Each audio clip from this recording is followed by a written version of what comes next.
तो पुण्यात्माओं, इस अध्यात्म ज्ञान का हमने कह भी पता नहीं था, हमारे गुरुओं ने भी नहीं पता था, यानी हिंदू धर्म के धर्म गुरुओं ने। अब जो दास ने गुरु मिले उन्हें तो सारा ही पता था, उन्हीं से दास ने सुना है, लेकिन जो पहले अपने गुरु थे धर्म गुरु, उनको कख भी नहीं पता था। तो यहाँ 15वें अध्याय के 18वें श्लोक में कहा है कि अर्जुन, मैं लोक वेद के आधार से, दंत कथा के आधार से मैं पुरुषोत्तम प्रसिद्ध हूं। क्यों प्रसिद्ध हूं? क्योंकि जितने मेरे अंतर्गत प्राणी हैं, अब यहां ब्रह्मा विष्णु महेश को सर्वशक्तिमान मान्या करते, ये भी इस काल के अधीन है, ये इनको भी नाच यही नचा रहा है।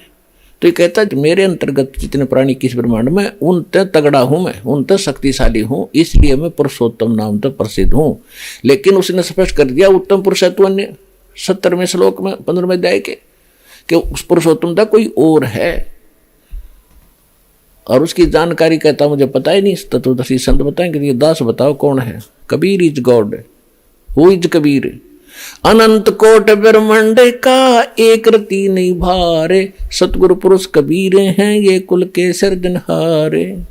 हम सुल्तानी नानक तारे, दादू को उपदेश दिया, जात जुलाहा भेद न पाया, वो का सीमाएं कबीर हुआ। वो कबीर जो धानक था, जिसको धानक कहा करते, जुलाहा कहा करते थे, वो है वो परम अक्षर ब्रह्म।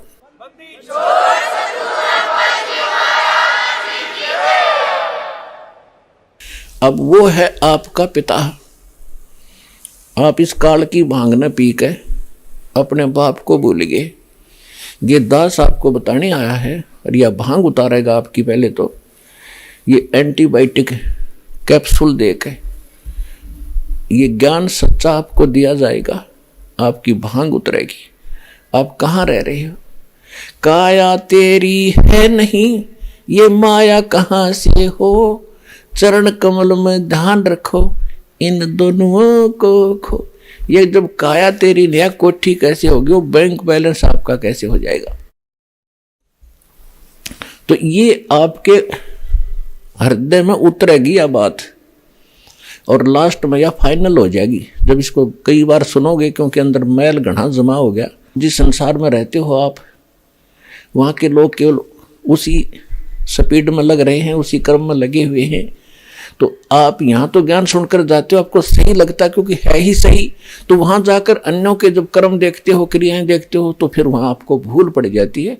इसलिए आपको रह रह कर यहाँ बुलाया जाता है, आपके अंतःकरण को साफ किया जाता है। जैसे कपड़ा मैला हो जाता है तो धोबी के पास भेजना पड़ता है, तो उसको फिर वो मार कूट के साबुन सुबन ला के अटक पटक करके और फिर उज्जवल कर देता है। तो इसलिए आपको यहाँ बुलाना आवश्यक है, क्योंकि एक धोबी घाट है इस अंतःकरण को धोने का।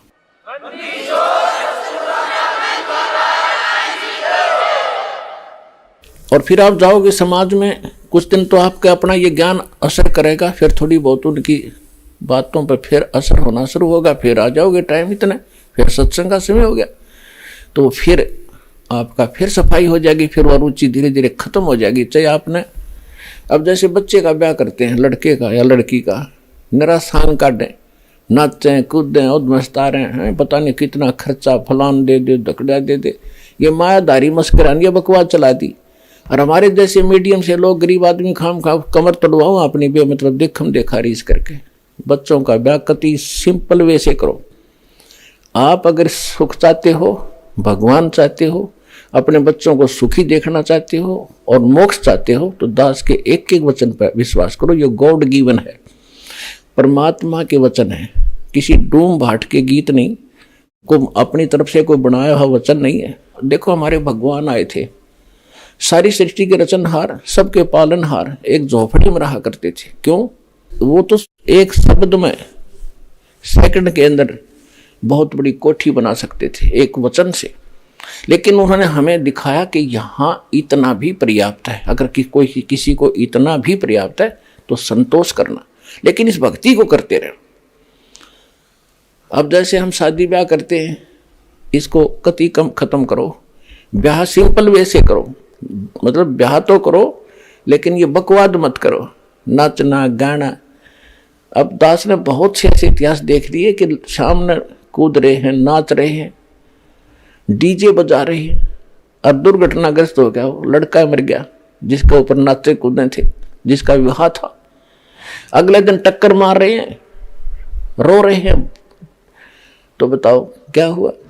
लड़का हो गया, लड़की हो जाए इससे कोई दिक्कत नहीं, लड़का हो जाए फिर नाचो कूदो नमस्कार है। एक ब्याह और शुरू कर दिया, बोला पीढ़िया लेकर आवे 10-20 और जाओ उस गेला, ये कोई बात हुई? अब एक व्यक्ति ने 10-12 वर्ष के बाद पोता प्राप्त हुआ, यानी पुत्र, उसका दादाजी हुआ था। दादाजी ने कहा भाई अपने पोते की खुशी में मैं बड़ा यज्ञ करूंगा।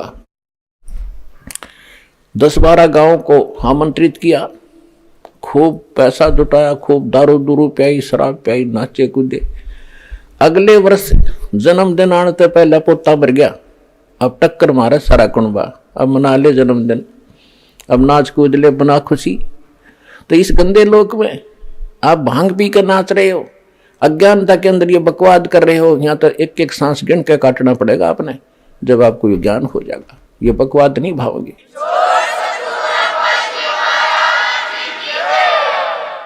नानक साहिब जी के पास जैसे आम भक्त पहली बार जाते थे, वो पूछा करते थे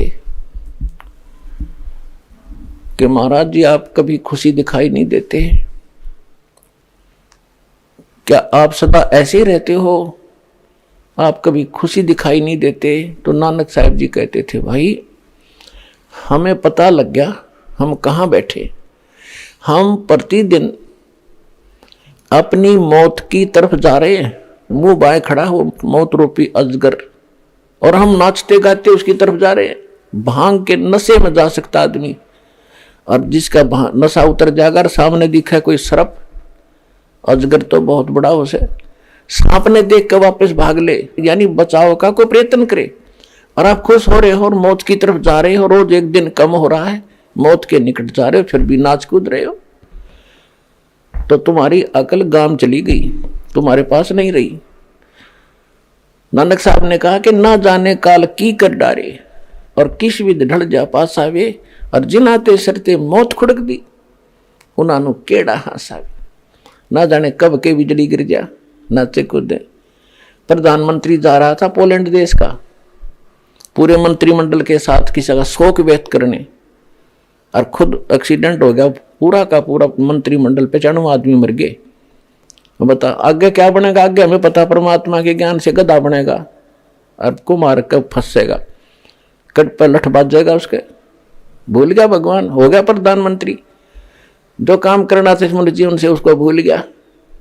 इसी प्रकार एक मुख्यमंत्री जा रहा था पीछे आंध्र प्रदेश का, अपने खूब पता इन बातों का, फिर भी याद दिलाई जाती हैं। सत्संग इसी को कहते हैं जो भूली बात याद दिलावे। उस मुख्यमंत्री की प्रतीक्षा में उसके स्वागत के लिए मालाएं, नोटों की माला, फूलों की माला लिए खड़े थे, और पता नहीं क्या साल आ रहे थे, ये सुख देगा, ये साइन कराऊंगा, मैंने फलाना बेनिफिट हो जाएगा। वो हेलीकॉप्टर एक्सीडेंट हो गया, 3 दिन में था उसकी लाश पाई थी, और गादड़ घसीट रहे थे उसको गिद्दड़। ऐसे ही एक अरुणाचल का मुख्यमंत्री, ऐसे 7 दिन में उसकी लाश पाई थी। उसका अभी पीछे की बात है, हेलीकॉप्टर दुर्घटनाग्रस्त हो गया, और कितने अंधे हो गए हम। एक गवर्नर था पंजाब और हिमाचल प्रदेश के, उसके पास 2 चार्ज थे, 2 स्टेट के। और समाचार पत्रों में आपका तो याद नहीं, दास ने खूब याद है ये बातें। समाचार पत्रों में पता चला एक बार वो रिटायर होने से पूर्व कुछ दिन पहले उसने सोचा हिली स्टेशन पे, यानी पहाड़ी क्षेत्र में बढ़िया कोठी बनाऊंगा, वहीं ठाठ से रहा करूंगा। उसने 3 करोड़ रुपए अपने हेलीकॉप्टर में लेकर एक प्लाट का सौदा करने जावा था, अपने परिवार को साथ बैठा के। और 3 करोड़ रुपये पहले जी 100 के नोट होया करते, इनमें वजन घना हो जाया करता। और उस रास्ते में वो एक्सीडेंट हो गया, उसका हेलीकॉप्टर, आप भी मर गया, उसका परिवार भी मर गया। और वो नोटा नोट बकरी खाओ, भेड़ बकरी खाने लग रही, नोट पड़े पड़े उड़ते अंडे। और फिर कहते हैं उसके तय खाने में सरकारी आवास के अंदर 40 करोड़ रुपये पाए, 40 करोड़। और उस समय आज के तो 4 अरब समझ लो तुम। तो पुण्यात्मा अब के लेकर जाएगा, ये इसको कहते बेगार है। कितना अच्छी किस्मत का आदमी था, गवर्नर तक की पद प्राप्त कर लिया। जो कहा रहे कि गवर्नर लाग रहा है तू, वो गवर्नर भी लाग रहा था और के हालत तो मरिया। और आगे क्या होगा? फिर पीछे तू पशुआ की जय दीजे बैल बड़ा, चार पैर जंगल में डोले तेरा तो ना पेट भरे। फिर पीछे तू पशुआ की जय गद्दा बैल बनाई, ये 56 भोग कहाँ मन बोरे की तो कुरडी चोरने जाई। टूटी कमर पजावे चड्डे तेरा कागा मांस गिलावे। अब ये दुख अब भूल गया पा।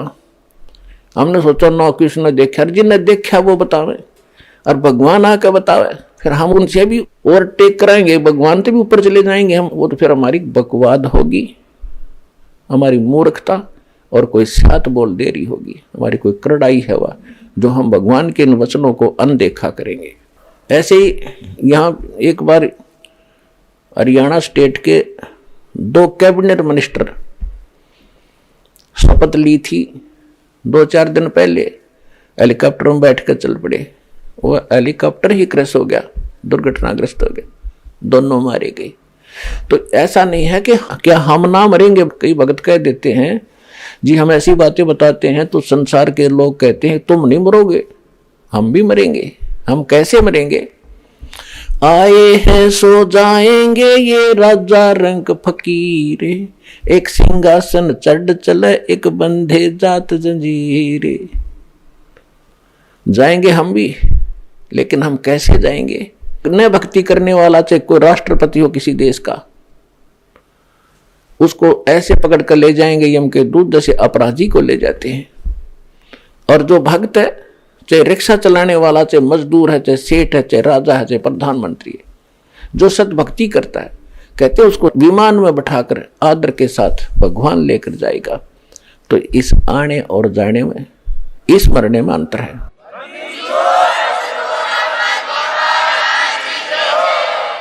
तो हमारे मरने में और संसार के मरने में बहुत घना अंतर होगा। तो हमने अपने जो बेमतलब की रिवाजें बना ली, ये हमने बनाई थी, हम ही अब कम करेंगे। अपना विवाह बच्चों का सिंपल वे से करो, भगवान ने कर रखा होता है। हम तो बकवाद करें, बाद में ड्रामा करते हैं। अब विचार करो, जिस समय ब्रह्मा विष्णु महेश का विवाह हुआ था, आपने तो पता ही नहीं, इन बातों का ज्ञान दास बता रहा है, इसमें विश्वास करना। श्री देवी भागवत के 3रे स्कंद में 28-29 अध्याय में स्पष्ट किया है कि दुर्गा जी कहती है, दुर्गा इनकी माता है, ब्रह्मा विष्णु महेश की, और इसने कहा इन 3 लड़कियां अपने वचन से उत्पन्न की और वो समुद्र में छुपा दी। फिर इन्होंने सागर मंथन किया तो वो तीनों निकली। क्योंकि आप जी को कंप्लीट स्पिरिचुअल नॉलेज नहीं है, इसलिए ये पहले वाले 2 सागर मंथन हुए थे, इनका आपको पता नहीं। एक बार वेद निकले थे 4 और दूसरी बार ये 3 लड़कियां निकली थी। उसके बाद ये 14-15 रतन वतन, ये तो बाद की बातें हैं, बहुत लेटेस्ट। तो उसमें 3 लड़कियां निकली, तीनों माँ के पास लाई गई। माता ने कहा बेटा इसका नाम सावित्री रख दिया, ब्रह्मा या तेरी पत्नी है, जाओ बेटा अपना संसार सफर तय करो, अपना घर बसाओ। और दूसरी लड़की का नाम लक्ष्मी रख दिया और विष्णु जी को कह दिया जा बेटा इसका नाम लक्ष्मी है या तेरी पत्नी है, अपना घर बसाओ। तीसरे को शंकर जी को कह दिया इसका उमा नाम है और इसके साथ अपना तेरा ब्याह कर दिया, बेटा जा और घर बसाओ। हो गया ब्याह। ना वहाँ बाती थे, ना कोई बराती थे, ना हलवाई था जलेबी तारनिया लड्डू बनानिया, कोई बकवाद करनिया नहीं था। तो ये हमने कोरी बकवाद शुरू कर दी और ये अपने सिर पर बाहर धर दिया। सारी उम्र ये काम पूरे ना होते हैं, भक्ति करेंगे कब? तो इनसे हल्का होकर ही आप भजन कर पाओगे। यदि आपने समाज देखकर चलोगे तो आप भक्ति नहीं कर सकते, ठीक है, मोक्ष नहीं पाओगे। जैसा करोगे वैसा फल आपको मिल जाएगा, मुक्ति रह जाएगी। तो दास आपको एक विधि बता रहा है जिससे आप यहाँ भी सुखी हो जाओगे, आगे भी सफर अच्छा करोगे। और कम से कम अपना जितना आवश्यक हो उतना मकान बनाओ, भगवान कबीर परमेश्वर को देखकर अपना जीवन सुचारू करो, रीसेट करो। एक झोपड़ी में रहा करता था पूरा परिवार, ऊपर तो छान थी बराबर के ईंटों की, कच्ची ईंटों की बनाकर लीप दिया करते थे। हमने देखे हमारे दादे परदादे कच्ची झोपड़ियां में रहा करते थे, कच्चे मकान बनाया करते थे, तो वो भी तो सुखते जिया करते थे। मकान का काम तो केवल प्राकृतिक आपदाओं से, आंधी ओले बरसात गर्मी सर्दी से बचने का है। वो चाहे घना बड्डा बना ले, चाहे उसका संगमरमर ला ले, उसने उतना ही काम करना जो झोपड़ी कराया करे। आप सतकर मानना ये महल यहीं रह जाएंगे। कौरव पांडव लड़का मर गए इस लाल किले पे, इसमें अब यहीं बैठा है, यू काग बोल रहे हैं इसमें, अब वो पता नहीं कहाँ कुतरू बने फिर रहे होंगे गधे। तो पुण्यात्माओं पाछा धोखा खा लिया, उससे ही सावधान होना पड़ेगा हमने पिछले दुखों को देखकर। और इसके सत्संग का लाभ भी यही है, जो आदमी सच्चाई को ग्रहण करे और जो हमारा हानिकारक वस्तु उसने तुरंत त्याग दे। बीड़ी शराब मांस तम्बाकू ये नर आहार नहीं है, ये तो राक्षस लोग कहा करते थे जो ऐसा खाद्य पदार्थ खाते थे। अब ये आम होता जा रहा है। तो ज्ञान के बिना, तत्व ज्ञान के अभाव से हम गलतियां पर गलती कर रहे हैं। तो जो प्रसंग चल रहा है वो परम अक्षर ब्रह्म है, जो सबका जनक है, सबका पालक है। और जैसे नानक साहब जी से फिर पूछा गया था कि हे महात्मा जी, क्या आप सदा ऐसे ही दुखी रहते हो? तो उन्होंने कहा था कि नहीं, वो खुश भी होता हूं। कब होता हूं? जब मेरे अनुयायी, मेरे शिष्य सत्संग में आ जाते हैं, और सारे के सारे आ जाते हैं। एक आधा चलो नहीं आता, उसे पूछ लेते हैं भी क्या बात, वो नहीं आया, क्या कारण है? वो ठीक ठाक है, आकांक्ष जी वैसे ठीक है, वो किसी कारणवश नहीं आया। पहले थोड़े शिष्य होया करते थे, 100-200 मुश्किल से इकट्ठे होते थे। उस समय परमात्मा का, नानक साहब जी को भगवान मिले थे, सचखंड लेकर गए थे, वापस छोड़ा था। कबीर परमेश्वर मिले थे, और उसके बाद नानक साहब जी ने यही ज्ञान प्रारंभ किया था। और वो हिंदू धर्म में जन्मे थे, रामकृष्ण के पूजा स्वयं भी करते थे, उनका पूरा परिवार भी रामकृष्ण की ही पूजा करता था। तो उस समय इस मार्ग को इससे हटकर अलग से चलाना हंसी खेल नहीं था। उस समय नानक साहब के कोई ज्यादा शिष्य नहीं हुए थे, लेकिन कुछ पुण्यात्मा अवश्य उनको स्वीकार किया था, कुछ पुण्यात्माओं ने माना था। तो वो क्या कहते थे कि भाई साध मिले साडा शादी होंदी, और विछड़ जा दिलगिरी वे, अख दे नानक सुनो जहाना मुश्किल हाल फकीरी। के जब ये मेरे साध संगत, मेरे भक्त जब आते हैं यहाँ सत्संग में, तो मेरी खुशी का ठिकाना नहीं रहता। और जब ये बिछुड़ जाते हैं, आप अपने घर को जाते हैं, तब मुझे वही दुख छा जाता है। कारण क्या है कि संसार के अंदर ये ज्ञान नहीं है, और इस भगवान की जानकारी किसी को नहीं है। इन बच्चों को मुश्किल से यह बात समझ में आई है, ये रहते हैं उस समाज के अंदर जो इसके विपरीत सब क्रियाएं भी कर रहा है, विपरीत ज्ञान भी रखता है। तो मुझे ये डर बना रहता है कि कहीं मेरे इस बाग में कोई कीड़ा ना लग जाए, कोई पौधा सूख ना जाए, कोई बच्चा भ्रमित होकर यहाँ से दूर ना चला जा। और जब ये यूं के यूं वापस आते हैं, तो मेरी खुशी होती है कि परमात्मा की दया है इनके ऊपर, अभी कोई काल के दूत ने इनको खराब नहीं किया है। तो साध मिले साडा शादी होंदी, विछड़ जा दिलगिरी वे, अख दे नानक सुनो जहाना, ये मुश्किल हाल फकीरी वे। ये भक्ति करना इतना कठिन कर दिया इन लोगों ने, गलत ज्ञान प्रचार कर दिया, और हम सच्चाई बता रहे हैं। तो इसके ऊपर भक्तों को लगाना, इस फकीरी माने भक्ति, इस भक्ति पर लगाना बड़ा कठिन हो गया हमारे लिए। तो यहाँ पुण्यात्माओं हमें खुशी हो रही है, ये बच्चे भगवान को पहचान रहे हैं, और उमड़ उमड़ कर प्रत्येक सत्संग में उभर कर आ रहे हैं, उभर कर आ रहे हैं। तो दास की खुशी का कोई ठिकाना नहीं होता रहता कि परमात्मा दास का मिशन सफल हो रहा है, आपके बच्चे आपको पहचान रहे हैं।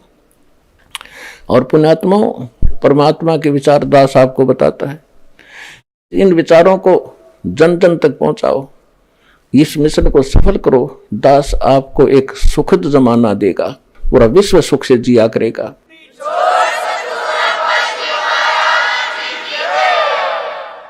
और फिर ऐसी परंपरा पड़ेगी, आप देख लेना, जो कोठी बंगले बना के और माया माया जोड़ में सारा जीवन व्यतीत कर रहे होंगे ना, हमारे छोटे छोटे बच्चे भी नौका करेंगे पागल है, बोला आदमी कहाँ डलेट हो रहा है, सिर पर धर के ले जाएगा इसने। अपने आत्माओं जैसे पहले कहा करते थे बूढ़े बुजुर्ग कि इतना क्यों जोड़ कर धर रहा है इसने, कि छाती पर धर के ले जाएगा तो कुछ भी ना लाता, इसमें से खर्च नहीं करता। उसने छाती पर धर के ले जाना ही नहीं था, लेकिन अब आप ले जाओगे छाती पर धर के, सीने पर रख कर, क्योंकि जो दान आप कर रहे हो ये आपकी छाती पर धरेगा, आपके साथ जाएगा। और जो भक्ति कर रहे हो, जो सेवा कर रहे हो, जो परमार्थ कर रहे हो, ये आपकी छाती पर रखा गया। और यहाँ के जीने के लिए तो आपको परमात्मा इस भक्ति से वैसे ही दे देगा। ये तो कैसे देगा, जैसे क्या करना, जो वस्तु आप मांगने आते हो इसको तो भगवान आपको रूंगे में देगा। रूंगा क्या मांगने आते हो, हे भगवान जिसका संतान नहीं तो बेटा दे दे, एक संतान दे दे। जो निर्धन है वो नौका भगवान गढ़ाए धन दे दे, मैं भी दुनिया की तरह जी कर देख लूं। रोगी है वो सोचे भगवान मेरा कष्ट निवारण हो जाए। और भी अंधा है वो नेत्र ही मांगने आता है। परमात्मा कहते हैं कि ये तो जो वस्तु आप मांग रहे हो ये तो हमारा इशू ही नहीं है कि केवल यही दें आपको, ये तो हमारा बिजनेस भी नहीं है। ये तो वैसे हम वैसे देने पड़ते हैं आपको। जैसे आपने देखा होगा कई व्यापारी लोग वस्तु कुछ बेच रहे होते हैं, कुछ व्यक्ति अन्य आइटम मांगते हैं तो वो कह देता है कि ये हमारा बिजनेस नहीं है। वैसे कोई मांग लेता, ग्राहक इसलिए रखा है, ले ये भी ले जा, बाकी हमारा बिजनेस कुछ और है। इसी प्रकार ये यहाँ का जो उद्देश्य है आपको जन्म और मृत्यु से, जरा मरण से छुटवा के और उस सतलोक में भेजना है, जहां जाकर आप कभी दुखी नहीं होगे, सदा का सुख होगा। और यहाँ छोटा मोटा सुख आपने मांग लिया, एक चीज दे दी किसी संत ने, मान ले जो नकली से हैं, वो तो नहीं देते आपके संस्कार का सूता बैठ जाएगा, तो वो तो एक तो मिल गया, राग गए सारे दुख नो के नो। और यहाँ पर आपको सभी सुख मिलेंगे और आपके कष्ट भी निवारण होंगे, आप स्वस्थ भी होगे। और आपको जितना धन आपको चाहिएगा ना जीने के लिए, वो धन आपको अवश्य मिलेगा। भगवान आपको भूखा नहीं सोने देगा यदि आप विश्वास के साथ रहोगे। आपका कोई काम नहीं अड़ेगा, ये गारंटी देता दास, ये सच्ची नीयत लगे रहता।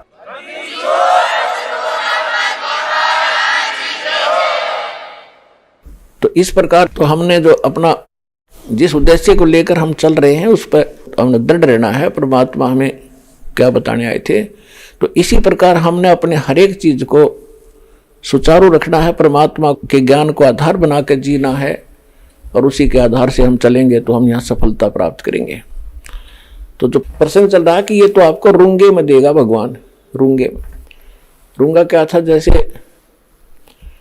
पहले समय में हमारे गांव में ये कोई भी जैसे बाहर से कोई सब्जी बेचने आ गया, कोई प्याज बेचने वाला आ गया, गांव में दुकान नहीं हुआ करती थी, तो हमारी दादी जी उनसे कभी टिंडे लेती सब्जी के लिए, और आम लेती, फल लेती। तो गेहूं हुआ करते थे, बाजरा होता था, तो वो क्या करते थे, एक तखड़ी के पलड़े में बाजरा या ज्वार गेहूं डाल दिए और कहता था कि 2 बार दूंगा, यानी एक वजन जो गेहूं का एक पलड़े में डाल दिया उसके बराबर में 2 बार आम दूंगा।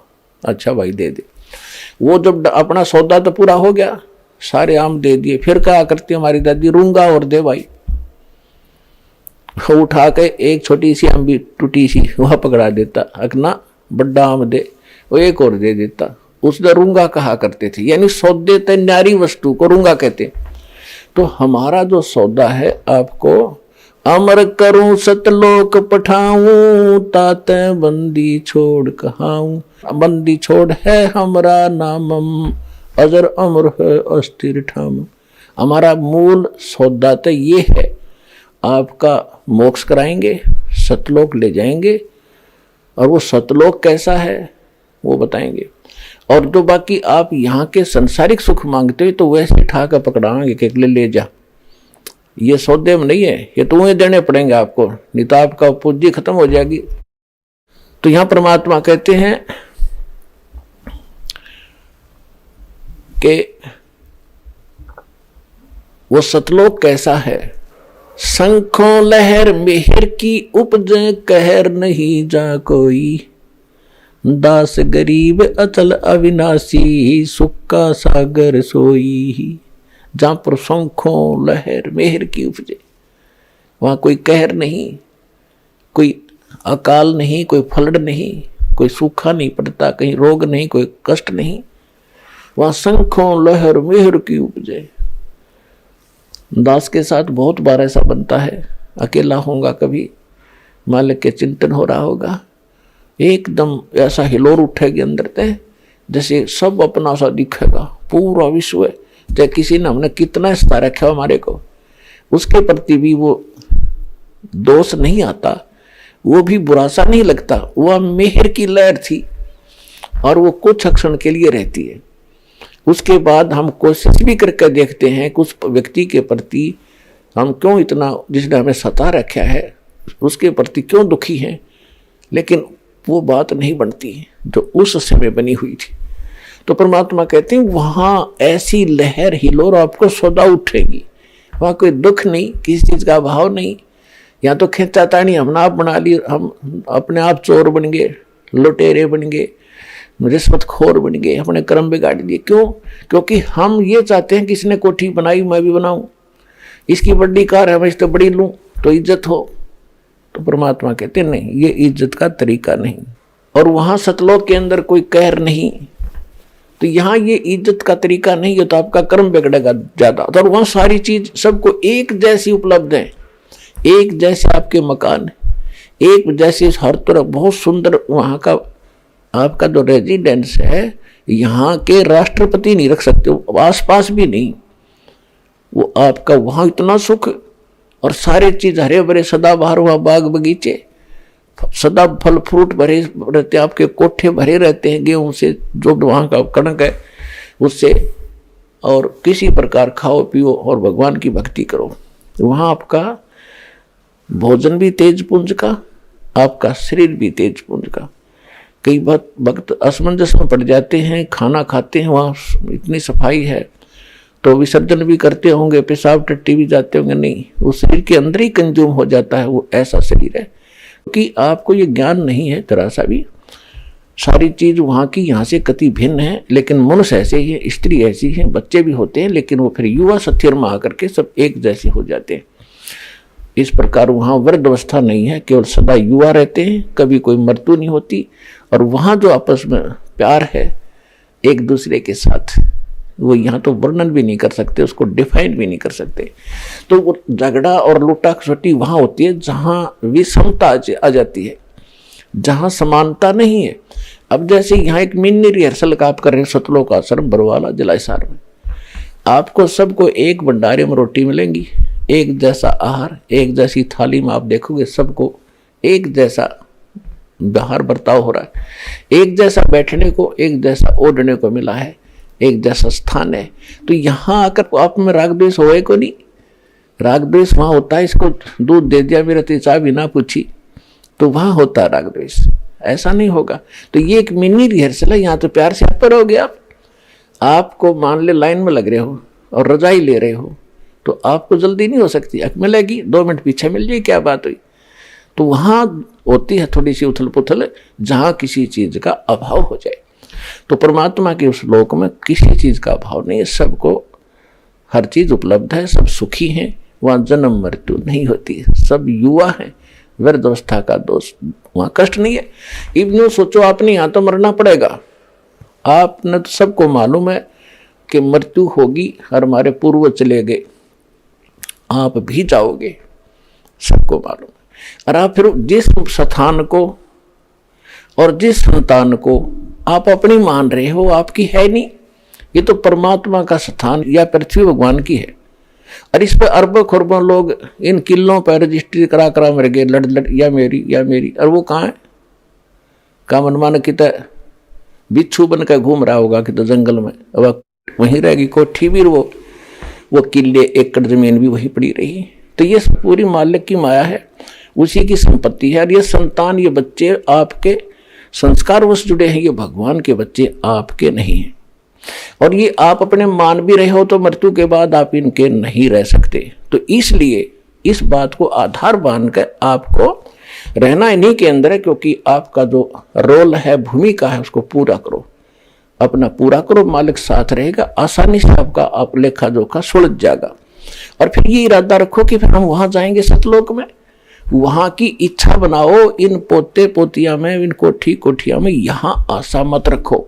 इस ज्ञान से रह भी नहीं गई, मूर्ख होगा तो बेच सकते, और रहेगी तो आप फिर वापस आ जाओगे यहाँ पर। जहां आशा ता बासा हुई, मन कर्म वचन सुमरियो सोई, ये विधान है। तो हम आशा सतलोक की बनाई, वापस इसी घर की नहीं बनावे। और यहां आगे उन्होंने भैंस बन के आ बैठे, अपने घर में भैंस बन गए, बता दूध ना देंगे तो घर वाले लठ मारेंगे, इंजेक्शन ठोकेंगे, तो के फायदा वापस यहाँ की आशा रखने का। कुत्ता बन के आगे तो टूक नहीं दे, द्वार पर बैठे रहना, कोई जूठा टोक भी शुद्ध दया होगी तब डाल देंगे, ना बैठा रहोगे। तो ये सच्चा ज्ञान है, ये भगवान का दिया हुआ है, किसी डूम बाट के गीत नहीं है, कोई स्वार्थी व्यक्ति का बनाया ये विधान नहीं है। तो इसको आपने आधार बनाकर जीना भी है और ये भक्ति भी करनी, तभी आप यहां से छूटोगे और सतलोक में जा बैठोगे।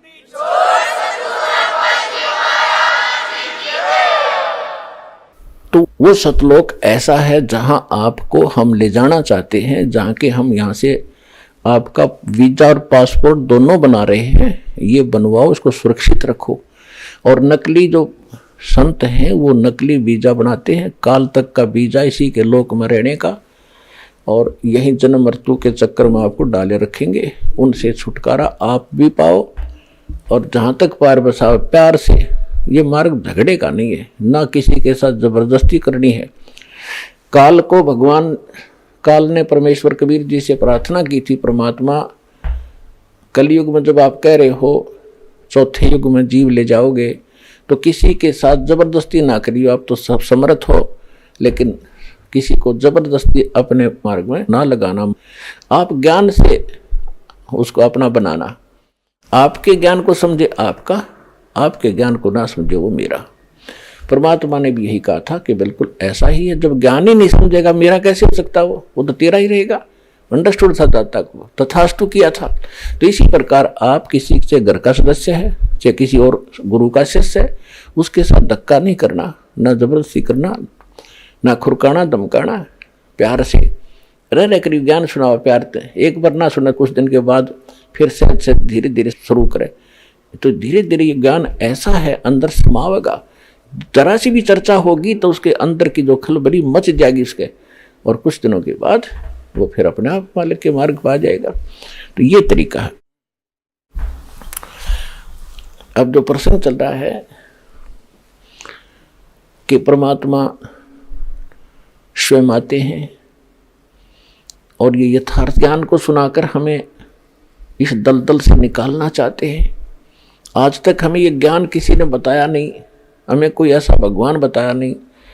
अब पहली बार कोई सुनता है तो एकदम उथल पुथल हो जाती है उसके साथ, ये कैसा व्यक्ति है, ये कैसी बात कह रहा है, हमने कभी सुना ना देखा, ये सब झूठ पावेगी। और जब वो प्रमाण मिलाता है तो ठगा सा रह जाता है कि सचमुच हमारे ग्रंथ, हमारे प्रमाण, और हमें ज्ञान नहीं था। तो फिर उसके रोने के अतिरिक्त उस भगत के पास शेष कुछ नहीं बचता। फिर वहाँ आएगा, 2 दिन पीछे आएगा, पूरा विश्व नाम लेगा इस दास से। अगर किसी ने सुखी होना है, मोक्ष कराना है, ये परमात्मा का आदेश भी है अपने बच्चों तक, वो अब इस ज्ञान को ये पहुंचा कर ही छोड़ेगा।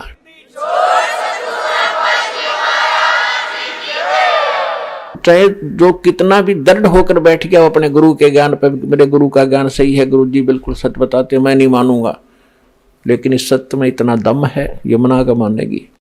धर्मदास जी परमात्मा से जब मिले थे, जब उनकी वार्ता शुरू हुई थी मथुरा में, तो धर्मदास जी ने यही शब्द कहा था कि मैं अपने ज्ञान पर पूरा विश्वास करता हूँ, अपने भगवान पर, अपने गुरु जी पर, मैं किसी की बात तो मानने वाला नहीं हूँ। परमात्मा बोले जी ठीक है, मैं तो एक अज्ञानी हूँ, मैं तो आपसे जानना चाहता हूँ, मुझे मेरे प्रश्नों का उत्तर दो। ये ब्रह्मा विष्णु महेश की माता पिता कौन है, मुझे यही बता दो। फिर वो कहने लगे कोई माता पिता नहीं है। तो परमात्मा ने वो प्रमाण बताए उन देखा कि वो साथ ले रहा था पुस्तक, ठगा सा रह गया। लेकिन फिर भी ना मानने, क्योंकि ये अहंकार बहुत बुरा, कि कैसे हो सकता है, ये कैसे हो गया, तेरी पुस्तक में लिखा है और कैसे हो गया, तेरे ग्रंथ में लिखा है, फिर कैसे हो गया। अपने गुरु ने कोस उसने जिसने तेरा भट्ठा बैठा दिया। ज्ञान तो सही है, वेद सही, गीता सही, पुराण सही, कुरान सही, बाइबल सही, गुरु ग्रंथ सही, लेकिन तुम्हारे इसके पढ़ने वाले, इसको व्याख्या करने वाले ठीक नहीं है। बेत कतेब झूठे ना भाई, झूठे हैं जो समझे नहीं। ये वेद कतेब यानी शास्त्र झूठे नहीं, झूठे तो ये लोग हैं जो समझे नहीं, इन्हें कख भी नहीं पता, अपने सदग्रंथों का ज्ञान नहीं। इसमें क्या वर्णन किया हुआ है, अपना जीवन नाश किया और ना जाने कितने परमात्मा के बच्चों को मिसगाइड करके वो भार सिर पर और रख लिए नकली गुरुओं ने। अब इनके लिए समाधान है, यहाँ चुप करके आवे, अपना भी कल्याण करावे और भगवान के बच्चों को छोड़ दो। तुम बड़े भारी दोषी हो रहे हो। बहुत से पुण्यात्मा ऐसे हैं जो संत बने हुए थे, इसके 2000, 4000, 10,000 शिष्य थे, उनको बोल दिया उन पुण्यात्माओं ने ज्ञान समझ के, मैं तो जा रहा हूँ भाई और आप भी आ जाना, बेटा मोक्ष वहीं होगा, सतलोक आश्रम बरवाला जलाई सार में। वो आप भी आए हैं, अपने शिष्यों से भी बोल दिया, आएंगे तो ना आएंगे कोई बात नहीं। वो संत भार मुक्त हो गया जिसने ये कह दिया भाई मेरे पास ज्ञान नहीं था। अरे सच्चाई है, इसमें जीत हार का रोला नहीं है, या तो मोक्ष उद्देश्य रखो। दास मैं अपना ये सीना ठोकूं कि मैंने यो ज्ञान बता दिया, नहीं, यो ज्ञान तो भगवान बताया गया था, परमात्मा बताकर गए थे। दास को तो बुद्धि दी है, मैंने तो उनका बताया हुआ आपका रूबरू किया, इसमें मेरा कोई बड़ा योगदान नहीं है और ना इसमें कोई मानता की बात है। ये कोई मेरा अपना आविष्कार नहीं है, ये भगवान का ज्ञान भगवान ने दबा रखा था खजाना। दास को बता दिया कि उधर बेटा और बांट दे तेरे भाई बहनों को। दास का तो इतना ही काम है बस, इसमें मान बढ़ाई की भी कोई बात नहीं, अभिमान की बात नहीं, क्योंकि दास को अपने औकात का पता है कि हमें पता है हम कितने विद्वान थे। इसे विद्वान होते तो हम पहले रामकृष्ण न पहले पूजा थे तो पहले ना छोड़ देते। तो परमात्मा ने बुद्धि दी है।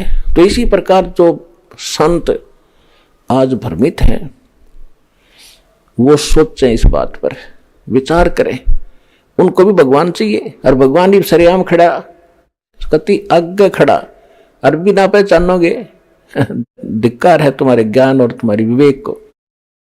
सब सदग्रंथों से प्रमाणित कर दिया, सारे प्रमाण बता दिए इस महापुरुष ने भक्ति की जिसको आप मोक्ष युक्त मानते हो, और वो ये मंत्र जाप करते थे और वो ये भगवान बताया करते थे। तो ये है वो भगवान जो कति सामने खड़ा कर दिया।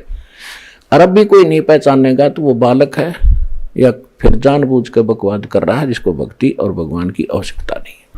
वो परमात्मा जो आपका पिता है आपके लिए भटक रहा है, आप उसको पहचान नहीं पा रहे।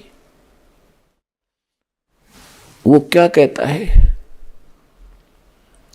गोता मारूं स्वर्ग में जा बैठूं पाताल, कह कबीर ढूंढता फिरूं मैं हीरे मोती लाल।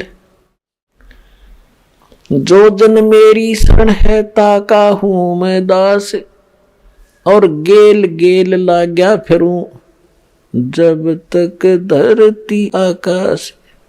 परमात्मा कहते हैं जो एक बार कभी मेरी शरण में आ गया किसी भी मनुष्य के जीवन में, फिर मैं उसके पीछे ऐसे भटकता रहता हूं जब तक पृथ्वी और आकाश रहेगा। मैं अपना पूरी कोशिश करूंगा उसको सद्मार्ग पर लाने की और उसका मोक्ष कराने की। पुण्यात्मा, एक पुण्यात्मा जो सतयुग से लेकर आज तक असंख्य युगों से परमात्मा हमारे पीछे घूम रहे हैं, और ये है वो दिन, ये है वो समय जिसमें मोक्ष होना है। चारों युगों का ये प्राइम टाइम है। ये कलयुग की बिचली पीढ़ी, ये समझ लो 20वीं सदी के उत्तरार्ध से शुरू हुई है। 1950 के बाद 1951 में दास का जन्म हुआ, 8 सितंबर 1951। और इस युग में ये कलयुग की बिचली पीढ़ी है। प्रथम जो चरण था, भगवान आए थे स्वयं कबीर परमेश्वर, 120 वर्ष ये ज्ञान देकर सहस्रीर आए थे, सहस्रीर चले गए थे। और उस समय अपनी प्यारी आत्मा धर्मदास जी से कहकर गए थे कि धर्मदास, परमात्मा ने कहा था कि कलयुग में मैं फिर आऊंगा आगे चल के, और सब जीवों को एक ज्ञान कराऊंगा और सभी मेरी भक्ति किया करेंगे, पूरा विश्व नाम लेगा और पूरे ज्ञान, पूरे विश्व को मैं सतनाम से परिचित कराऊंगा। उस समय सबका मोक्ष होगा। क्योंकि धर्मदास जी चिंतित हो गए थे कि परमात्मा आपने मेरे को 42 पीढ़ी का आशीर्वाद तो दे दिया, 42 पीढ़ी तक मेरा वंश चलेगा, लेकिन आप कहते हो सतनाम देना नहीं, सार नाम बताना नहीं। ये भगवान, फिर इनका मुक्ति कैसे होगी आपके बच्चों की? तो परमात्मा ने कहा था कि जब कलयुग के आगे चल के कलयुग में मैं आऊँगा और पूरा विश्व नाम लेगा, सबका मोक्ष कराऊंगा। और भाई 12वां पंथ जो गरीबदास का पंथ होगा उसमें ही मैं आऊँगा आगे चल के। कबीर सागर में कबीर वाणी चैप्टर है, उसके 136 और 37 और 134 पर ये वर्णन है जो दास बता रहा है। और पूरा विश्व नाम लेगा और सबका कल्याण होगा। जब सारा संसार ही सतनाम प्राप्त करेगा, उससे पहले नहीं दे सकता मैं, ना बताने दूं किसी को, क्योंकि काल के दूतों का हाथ लग जाएंगे मंत्र, ये फिर यही ज्ञान बताते पाओगे, यही नाम देते पाओगे, तो हम भिन्नता कैसे करेंगे? वो बच्चे कैसे पहचानेंगे? और इस नाम का कोई अधिकारी है नहीं, तो बेशक ये नाम देता है, उससे लाभ होने वाला नहीं है। अधिकारी के बिना पासपोर्ट बनवा लो, लाइसेंस बनवा लो, ड्राइविंग लाइसेंस, वो भी काम ना करे तो ऐसे जीवन नाश हो जाएगा। तो धर्मदास बड़ा चिंतित हुआ कि भगवान आज आप खुद आज आए हो। धर्मदास जी की चिंता का कारण जायज था कि हे परमात्मा, आज तो ये व्यक्तियों में इंसानियत जीवित है और आप कह रहे हो कि तो घोर कलयुग होगा, तो उस समय आप आओ तो गे, आपकी बात ने कैसे कौन मानेगा? परमात्मा बोले तू चिंता ना कर, क्योंकि उस समय तक सभी ये काल के दूत जितने काल भेजेगा आपने, काल ने कहा था कि 12 पंथ करूं मैं साजा, नाम तुम्हारा ले करूं आवाजा, और 12 पंथ नाम जो ले ही सो हमरे मुख आन सबोई, और जाओ जोग जीत संसारा, जीव न माने कहा तुम्हारा, जीव तुम्हारा कहा न माने, हमरी ओढ़ हो बाद बखाने। तो काल ने कहा था कि जब तुम बिचली पीढ़ी यानी कलयुग में आओगे, उससे पहले मैं अपने 12 दूत तो तेरे कबीर नाम तय भेज दूंगा। तो कबीर पंथ चलाओगे, नाम सारे गलत देंगे, ज्ञान गलत सुनाओगे तेरे विपरीत, और सब कबीर पंथी कहाओगे, वो मेरे जाल में फंसे रहेंगे। फिर और अनेक पंथ चलाऊं, युराधा स्वामी धन सतगुरु निरंकारी आसाराम सुदान सूर्य, ये सारे तेरे ब्रह्म ऋषि को आवो, ये निकक्का पता नहीं, तो ये सारे काल के पंथ हैं। और अनेक पंथ चलाऊं या विद जीवों को भरमाऊं। तब धर्मदास ने कहा था भगवान फिर कौन मानेगा आपकी? उस समय तो आप कह रहे हो कर जीव हो जाएंगे, कोई सुना नहीं गा सच्चाई को और बुरा हाल हो जाएगा, तब आप जाओगे। तो परमात्मा ने कहा कि देखो, जब मैं जाऊंगा उससे पहले क्या होगा, यानी अपना दास भेजूंगा या स्वयं जाऊंगा, उससे पहले ये काल के जितने भी संत होंगे, पंथ ये चल चुके होंगे और ये मैच्योर हो चुके होंगे, कोई वर्ष इनकी पीढ़ी बीत गई होंगी, और जो इनके पास ज्ञान होगा उसकी पुस्तक बन चुकी होंगी, और प्रत्येक उसके भी अनुयायी को पता होगा। और फिर हम मेरा दास जाएगा या मैं जाऊंगा अपने ओरिजिनल ज्ञान, अपने सदग्रंथों से, जो पूरा विश्व मानता जिन सदग्रंथों को, उनसे उनके अनुभव, उनके ज्ञान, उनके नाम मंत्रों को रूबरू करेगा, कंपेयर करेगा, तुलना करेंगे, और सबको शिक्षित करूंगा। उससे पहले अभी तक ये न्यू मार खा के शिक्षित नहीं थे, और ये हमारा इन्होंने एक कोल्लू बना रखा था, घुमा रखे थे, हंडोला बना रखा था, और ये शिक्षा में उससे पहले नहीं दूं, क्योंकि यह शिक्षा बेईमान बनाती है और ये अहंकारी बनाती है जीव को, जो सबसे बड़े दुश्मन है भक्ति के।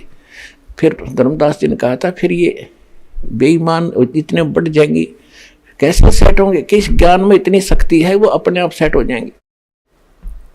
मेरे ज्ञान में ऐसी ताकत है, इतनी सत्यता है कि अपने आप मेरी आत्मा मानेगी ये मन की बकवाद है। अहंकार हो जाना और बेईमान हो जाना, किस चीज पर हो गए बेईमान? कोठी बना ली, फिर गधा बनेगा, वो याद दिलाई जाएगी इसको, फिर ये अपने सिंपल वे से जीवेगा। इनको ऐसा ज्ञान दूंगा, शिक्षा दूंगा, जितने बिगड़ेंगे बिगड़ लेंगे, फिर उनको सेट करना भी मुझे आता है। इस ज्ञान से सेट होंगे, और कोई तरीका नहीं। आज तक ये शिक्षा का जहर अपने को खाने दिया भगवान ने। चौथे युग तक देख लो पिछला। अब इस शिक्षा से हमने उद्देश्य क्या बनाया? रोजी रोटी, नौकरी प्राप्त करूंगा, नौकरी प्राप्त करूंगा। चलो इस लालच में आप पढ़ते गए, 2 रोटी भगवान ने देनी है और वो अवश्य देगा। 2 सुबह शाम के रोटी भगवान सबको देता है, और मिलता वही है जो आपकी किस्मत में लिखा है। इससे ज्यादा नहीं मिल सकता। तो पैर पटक लो, कितना पाप कमा लो, पाप से पैसा इकट्ठा कर लोगे, कहीं बीमारी में लग जाएगा, कोई और समस्या आ जाएगी, टेंशन न्यारी दे जाएगा, कर्म नो के नो पाप कर्म धरे रह जाएंगे तेरे सिर पे, और धन रहेगा नहीं। तो परमात्मा हमें कह रहे थे कि ये ज्ञान मैं ऐसा दूंगा कि सब अपने आप इससे उल्टे हट जाएंगे और इस ज्ञान को स्वीकार करेंगे। तो परमात्मा ने कहा था कि जब कलयुग बीत जाएगा तो धर्मदास कहने लगे, महाराज वैसे आप जो कहो वो तो सत्य ही है भगवान, आपकी बात झूठी हो ही नहीं सकती, पर ये बात आजकल हम किसी को बताएंगे तो दाता किसी का यकीन नहीं होगा। तो धर्मदास जी से फिर परमात्मा ने ये समय बताया था कि कलयुग बीते 5500 पाचा, तब ये वचन मेरा होगा सच्चा। तो परमात्मा ने कहा था कि कलयुग बीता जो 5500 पाचा, तब यो मेरा वचन होगा सच्चा। तो अब ये पुण्यात्मा वो समय आ गया है, इस ही युग में, कलयुग में मोक्ष होगा और ये समय होगा। अब आप तो खूब परिचित हो, क्योंकि भक्ति का जब भी किसी समय में भी भक्ति, जैसे चाहिए यहाँ के ऋषि मुनियों ने भक्ति की है, जैसी भी जहाँ तक इनकी भक्ति थी, तो वो भी इसी अक्षेत्र है। ये कोई देश विशेष नहीं है, क्योंकि अगर हम भारत देश माने तो भारत देश तो पहले पाकिस्तान, बलोचिस्तान, पूर्वी पाकिस्तान, पश्चिमी पाकिस्तान, इराक, ईरान और गजनी तक, ये सारा एक ही भारत था। अब ये इतना टुकड़ा भारत मान लिया हमने। ये अक्षेत्र है, पूरी पृथ्वी का ये अक्षेत्र है, जहां पर पहले से परमात्मा की कृपा यहाँ रही है। स्वयं परमात्मा यहाँ भी आए हैं, रहे हैं, जैसे काशी में रहे, फिर यहाँ हरियाणा के अंदर आए, अरिबियोदास भेज रखे इसी अक्षेत्र में सतज्ञान को देने के लिए। तो शुरू से ही कृपा यहीं से रही है, जब भक्ति का उत्थान हुआ है यहीं से हुआ है। तो इस प्रकार ये प्रत्येक युग में यही समय सिलेक्ट किया जाता है। अब आप देख लो, 1947 में हिंदुस्तान आजाद हुआ, 1951 में दास का जन्म हुआ, और जब दास 8-9 वर्ष का हो चुका था तब तक हमारे वहाँ कोई शिक्षा की लहर नहीं थी।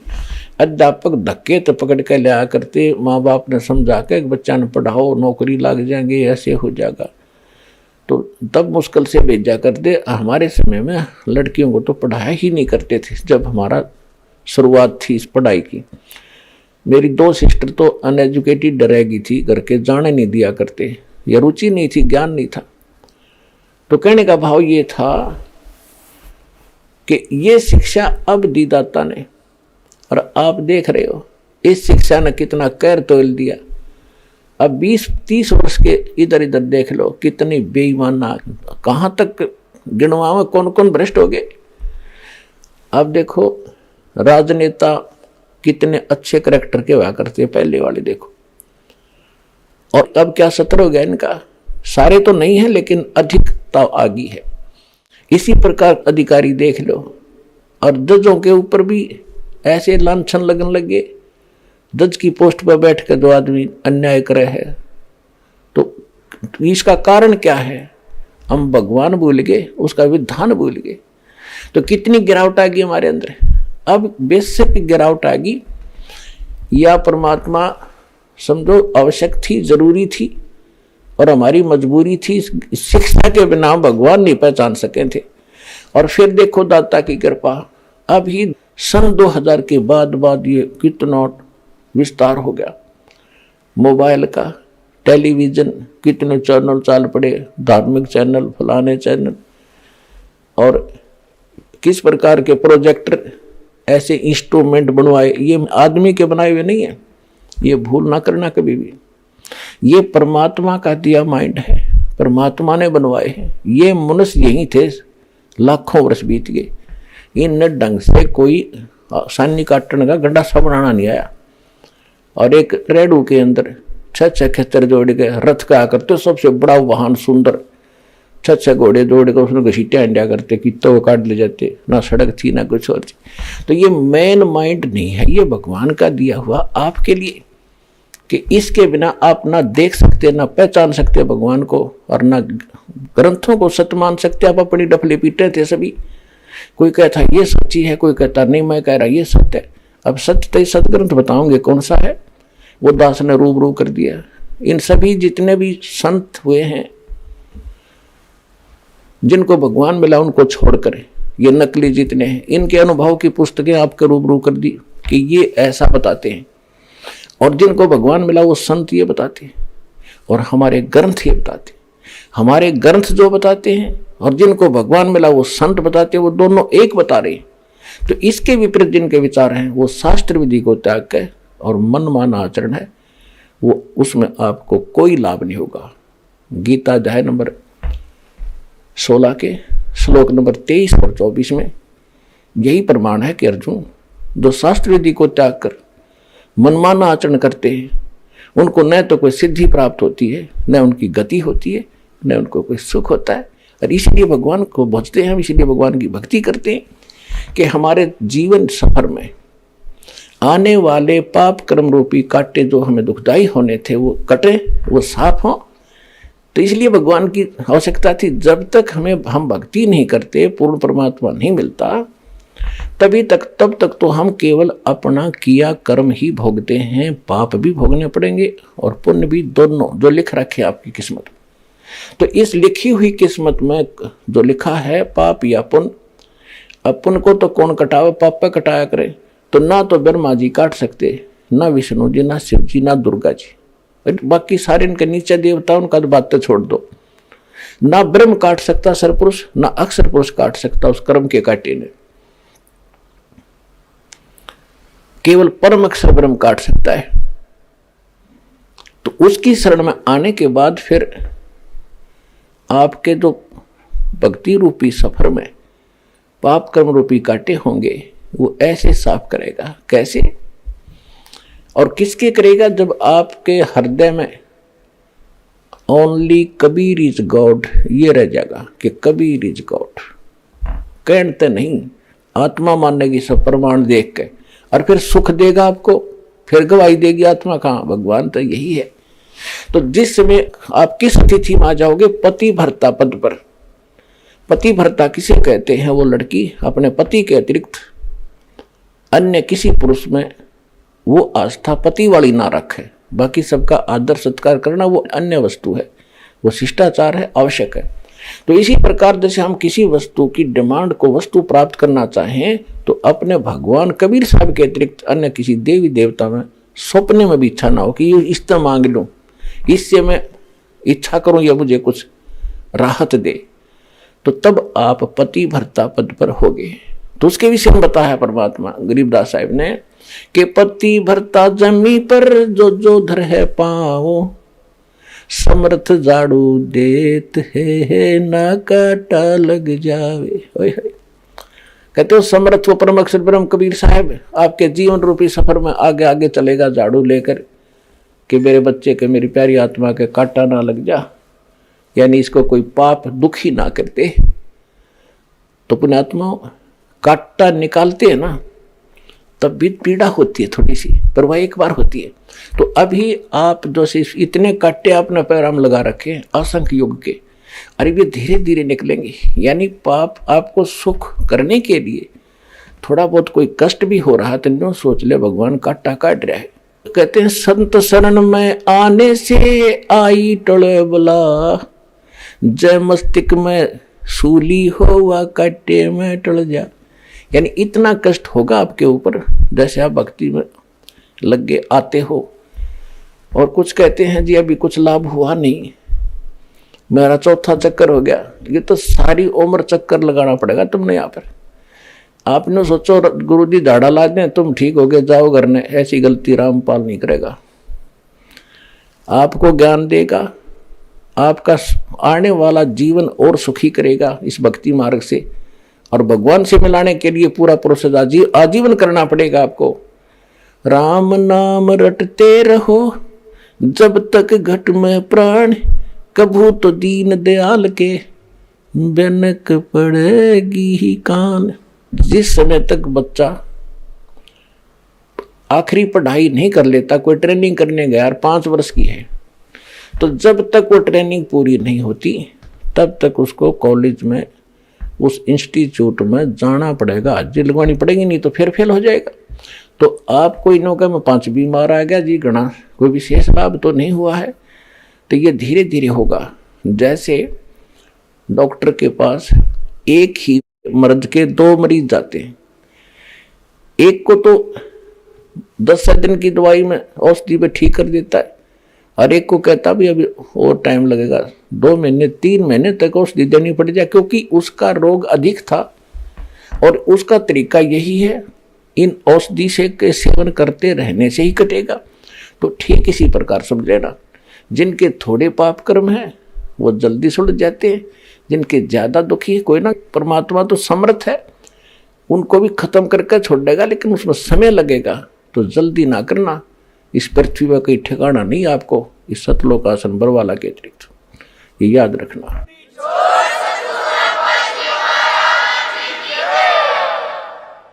अब आपको कुछ भक्तों के अनुभव सुनाएंगे, ध्यान से सुनना। ये बार बार समय नहीं मिलता बच्चों, या एक एक अक्षण आपका बड़ा कीमती बहुमूल्य है जो भगवान आपको यहाँ लाए हैं। यहाँ आना कोई बच्चों का खेल है, बगैर परमात्मा की रजा से आप इधर मुंह भी नहीं कर सकते। स्पेशल लाया आपको, चाहे कुछ भी कारण बनाया, चाहे दुखी करा चाहे सुखी करा, आपको ऐसे स्थान पर लाकर बैठा दिया। अब चर्चा सुना करो, एक एक शब्द को ऊपर विचार किया करो। आप सुनिएगा वो भक्तों के अनुभव। सर नमस्कार। नमस्कार सर। सर क्या नाम है आपका? समाधान अहिरे।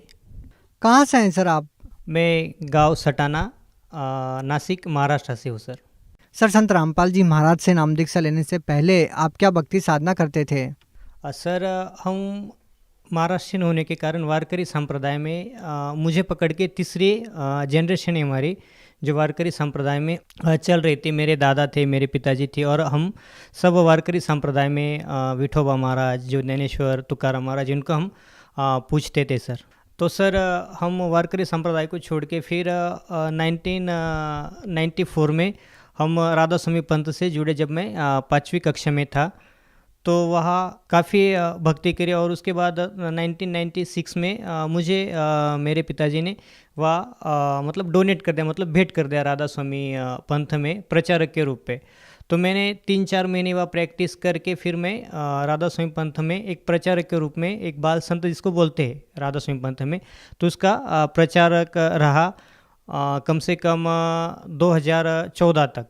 सर जैसा कि आपने बताया कि पहले आप सभी प्रकार की पूजाएं कर रहे थे, उसके बाद आपके पिताजी ने राधा स्वामी पंथ में डोनेट कर दिया, उसके बाद आप राधा स्वामी पंथ के प्रचारक के रूप में काम करने लगे। तो सर हम आपसे जानना चाहेंगे, राधा स्वामी पंथ में आप एक प्रचारक के रूप में, एक तरह से कहें तो आप एक संत की पदवी प्राप्त किए हुए थे, आप एक प्रचारक का काम कर रहे थे, तो सर इसके बावजूद आपको संत रामपाल जी महाराज जी से नाम दीक्षा लेने की क्या जरूरत आन पड़ी? सर बात ऐसी हुई कि जब हम राधा स्वामी पंथ में थे तो वाणी तो कबीर परमेश्वर की ही गाई जाती थी। जैसे कि बोलते थे कि मनुष्य जन्म दुर्लभ है, मिलन बारंबार, जैसे तरवर से पत्ता टूट गिरे, बहु न लगता डार।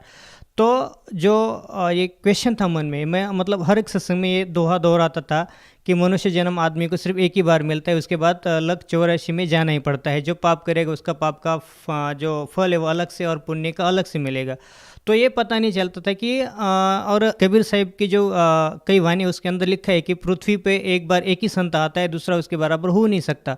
तो हम कंटिन्यू इसके सर्चिंग में थे कि अगर ऐसा है तो फिर दूसरा और भी तो कोई संत होगा, तो उसकी सर्चिंग में कंटिन्यूसली थे सर।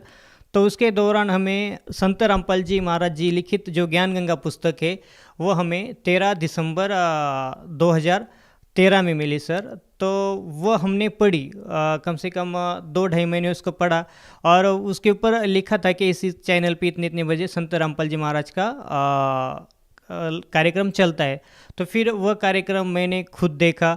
देखने के बाद जब मतलब कुछ शुरू में उटपटांग सी बातें लगती थी कि जैसे कि कबीर साहब खुद भगवान है, उसके बराबर कबीर साहब ने पूरी सृष्टि की रचना करी है, तो ये थोड़े गले उतरते नहीं थे। लेकिन जब धीरे धीरे जैसे जैसे सत्संग में देखता गया, बातें सुनता गया संत रामपाल जी महाराज जी की, तो उसके दौरान मुझे पता चला कि वाकई कबीर साहब पूर्ण परमात्मा है।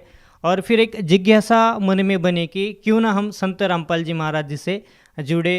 तो हमने क्या करा कि टीवी चैनल के नीचे जो पट्टी आती थी उसके ऊपर एक नंबर लिखे होते थे, तो उस नंबर पे मैंने डायल करा। तो फिर 7 फरवरी 2014 में हमने संत रामपाल जी महाराज जी से गुरु मंत्र प्राप्त किया। तो सर, जैसा कि आपने बताया कि आप पहले राधा स्वामी पंथ के प्रचारक के रूप में काम कर रहे थे और अब आपने संत रामपाल जी महाराज जी से नाम दीक्षा ले ली है, तो सर हम आपसे ये जानना चाहेंगे कि आपको संत रामपाल जी महाराज जी के ज्ञान में व राधा स्वामी पंथ के ज्ञान में क्या भिन्नता नजर आई? सबसे बड़ी भिन्नता तो ये है कि राधा स्वामी पंथ में मैं खुद प्रचारक के नाते मैं खुद लोगों को बताता था, और जो हमारे राधा स्वामी पंथ में जो गुरु थे संत ठाकुर सिंह जी महाराज, तो वो बताते कि परमात्मा निराकार है, वो बॉडीलेस, मतलब उसका कोई बॉडी नहीं है। और संत रामपाल जी बताते कि परमात्मा साकार है, वह सशरीर है, मनुष्य सदृश है। और जो हिंदू धर्म के जो ऑथेंटिक्स ग्रंथ है उसके अंदर लिखा गया है कि परमात्मा सशरीर है, वो एक मनुष्य जैसा है। ये फ़र्क है। और दूसरा जो पूजा की विधि राधा स्वामी पंथ में 3-3 घंटे बैठ के ध्यान लगाना पड़ता था, और 1 घंटा दोनों कानों में ऐसी उंगलियां दबा के कान दबा के वो जो धुन थी अंदर की, तो वो सुनने को बोलते थे। और ये सब चीज़ें हमें कहीं ना कहीं मतलब राधा स्वामी पंथ में अच्छी नहीं लगी। और जो संत रामपाल जी महाराज जो ज्ञान देते थे तो वेदों के अनुसार देते थे, और जबकि राधा स्वामी पंथ में ना तो किसी गीता का आधार लिया जाता है, वो तो बस सुने सुनाई और कबीर परमात्मा की वाणी के ऊपर ही वो कुछ थोड़ा बहुत विश्लेषण बताते हैं। जबकि संत रामपाल जी महाराज 4 वेद 7 शास्त्र 18 पुराण इसका जो निचोड़ निकाल के और जो शास्त्र शुद्ध ज्ञान है वो बताते, ये डिफरेंस मेरे को लगा। तो राधा स्वामी पंथ में जब भी हमें कोई प्रॉब्लम होती थी, तो जब हम अपने गुरु से पूछते थे संत ठाकुर सिंह महाराज जी से, तो गुरु जी हमें ये प्रॉब्लम क्यों रही, तो वो बताते थे कि बेटा ये प्रॉब्लम पाप कर्म दंड जो है वो भोगने से ही समाप्त होता है। जबकि संत रामपाल जी महाराज और जो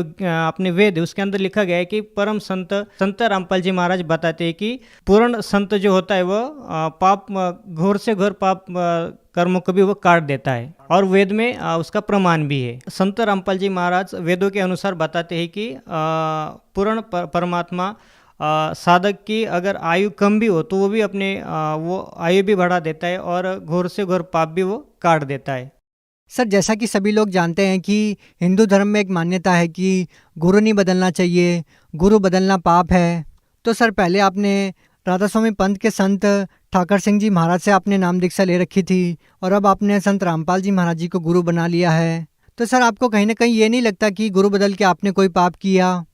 नहीं सर, मुझे तो ऐसा बिल्कुल नहीं लगता। अगर उदाहरण ही देना चाहे, अगर एक गांव का डॉक्टर है, फैमिली डॉक्टर है, अगर मुझे बुखार है, अगर बुखार नहीं उतर रहा तो डॉक्टर मेरे को 1-2 दिन वहाँ रखेगा और नेक्स्ट दिन मेरे को बोलेगा कि भाई तेरा बुखार नहीं उतर रहा, तो अगले डॉक्टर के पास जा। अगर उससे भी वो बीमारी ठीक नहीं होती तो और अगले डॉक्टर के पास वो रेफ़र कर देता है। उसी प्रकार अगर एक संत से हमें पूर्ण ज्ञान हमारी तसल्ली या वेदों के अनुसार अगर मैच नहीं करता है तो गुरु बदलना कोई पाप नहीं। जैसे दत्तात्रेय ने 24 गुरु किए थे, तो इस प्रकार मुझे तो कहीं नहीं लगता कि गुरु बदलना पाप है। तो सर, ये तो रही ज्ञान की बात, लेकिन हम आपसे ये जानना चाहेंगे सबसे पहले कि जब आपने संत रामपाल जी महाराज जी से नाम दीक्षा ली, तो क्या संत रामपाल जी महाराज जी से नाम दीक्षा लेने के बाद, उनके द्वारा दी गई भक्ति को करने के बाद, क्या आपको कोई आध्यात्मिक लाभ भी मिले? जी बिल्कुल सर, सबसे बड़ा आध्यात्मिक लाभ मोक्ष का जो मार्ग था, सिर्फ राधा स्वामी पंथ में बताया कि मोक्ष मोक्ष मोक्ष, लेकिन मोक्ष का कोई अता पता नहीं था। लेकिन संत रामपाल जी महाराज के शरण में आने से हम श्योर हो गए कि हमारा 100% मोक्ष होगा ही होगा। और दूसरा जो लाभ है कि संत रामपाल जी महाराज के शरण में आने से पहले हम मानसिक रूप से काफ़ी परेशान रहते थे, और मुझे कहीं ना कहीं लगता था कि पेट में कुछ गड़बड़ है। तो मैंने बहुत सारे डॉक्टरों को दिखाया, लेकिन इसका कोई इलाज ही नहीं हुआ। लेकिन जो नासिक के जो सुप्रसिद्ध डॉक्टर है, डॉक्टर प्रकाश जोशी करके, जिनकी 6-6 7-7 महीना अपॉइंट लेके भी नंबर नहीं लगता, तो मैंने वहाँ नंबर लगाया। 6 महीने बाद मेरा नंबर वहाँ आया। जब मैं गया तो उन्होंने बोला कि तुम्हारी इंडोस्कोपी करनी पड़ेगी। जब मेरी इंडोस्कोपी करी तो जो रिपोर्ट है वो बिल्कुल नॉर्मल है, उसमें कोई दिक्कत नहीं आई।